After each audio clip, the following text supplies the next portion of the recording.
This is the work of one of the biggest palm oil companies operating in Indonesia. Known as Korindo, this multinational is carving a path through Indonesia's last remaining rainforests. It's a vast area. I mean, if you look at the photos and videos from our investigation, the destruction goes all the way off to the horizon. Here in West Papua, Korindo has torn down an area of forest the size of a major city. The US environment group Mighty, chaired by former Congressman Henry Waxman, has been tracking the company's palm oil expansion. They've already cleared over 50,000 hectares of forest in this area, 30,000 of which was just in the last 2 years, as other companies were racing to clean up their supply chains. So when we surveyed the industry, Korindo really stood out for its terrible track record and for being the company that was most threatening Indonesia's remaining forests. Korindo's actions across Indonesia have led to serious deforestation, threatening the habitat of the country's critically endangered orangutans. Their massive operation spans palm oil, plywood and paper, and their products are shipped around the world. We know the value of forests and create new drive and energy through trees. While Korindo's PR effort boasts of sustainable practices and respect for workers, villagers in West Papua tell us a different story of destruction by the company and its subsidiaries. Before, my relatives lived in safety, peacefully and quietly. They had no shortage of food. But now that the company has come into the area, the jungle has been cleared. It began in 2009. Many Papuans are employed by multinationals like Korindo, but some maintain they're simply being used.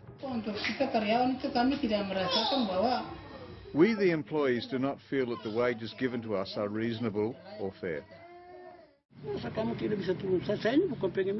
Every day I ask for help at their office. I don't want to be like a beggar. I'm embarrassed. I have my self-esteem. I'm angry about that. Why do I have to come and ask like a beggar? The treatment of workers and the environment by palm oil companies in Indonesia is under more scrutiny than ever. Last year, 730 revealed this illegal clearance of land by a palm oil supplier of Wilmar International, the foreign owner of CSR Sugar and Goodman Fielder, the maker of many popular Australian food products. Korindo too has been feeling the pressure, and it has responded, announcing in the new year a moratorium on new palm oil clearance in Indonesia. But within weeks, the moratorium was broken. 730 can reveal the company has continued clearing land. Yeah, I mean, honestly, I don't think you can blindly trust any company, which is why it's really important to have independent verification of commitments that are made and full transparency. And Korindo has been a very opaque company. They're not public, so there's been almost no reporting about their company or their operations.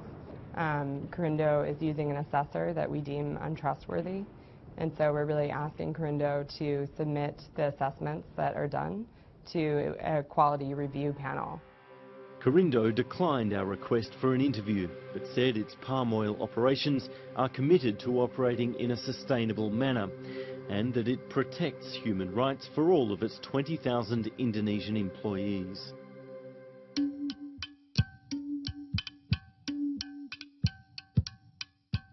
In parts of Indonesia, this is what's at stake: the critically endangered Sumatran and Bornean orangutans. In order to create cheap palm oil, you have to destroy rainforest. So first what you do is you mow down the existing rainforest, then you burn it, and then you plant palm oil plantations. When we do that, we destroy some of the things that are amazing about the planet. And so that is why it's so important that we look at sustainable production of palm oil. Now numbered just in their thousands, orangutans are severely threatened by the clearance of their natural habitat for palm oil plantations. At Melbourne Zoo, Dr. Jenny Gray has been leading the push for better awareness of the threat. How would we answer to our children in 20 years' time to say, we could have solved a case for orangutans, but instead we bought cheap food? That's not right. In Australia, palm oil, present in roughly half the products in a supermarket, is not clearly labelled. Often it's simply called vegetable oil. Only one state, Victoria, has agreed to stricter labelling laws. Despite years of pressure, a committee of state and federal governments is still examining the issue.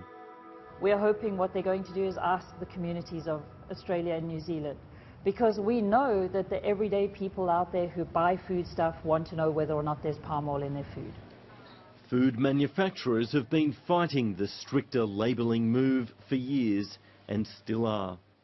The message to Australian policymakers is beware of gesture politics. You know, a labelling change might make them feel good, but ultimately it's meaningless in terms of that real issue of ending the land degradation and protecting habitats, because the labelling change alone won't make any difference. Ultimately, palm oil traders are being driven by their bottom line. Images like these are bad for business, so the push for sustainable palm oil is slowly succeeding. It's a huge brand liability. Consumers don't want to be eating food or putting on makeup that, led to the extinction of orangutans. It's not an easy thing to shift a supply chain or to make that change to a supply chain, but it is happening, and over time that's what will really make the difference. But the question is, will success come soon enough? There is plenty of land that is already degraded. There is plenty of land within rainforest climates where we can plant palm oil and do it in a responsible manner and a sustainable manner for the future. And that's what we're asking for, is not a ban on palm oil. What we're asking for is the sustainable production of palm oil in ways that doesn't minimize the number of orangutans left.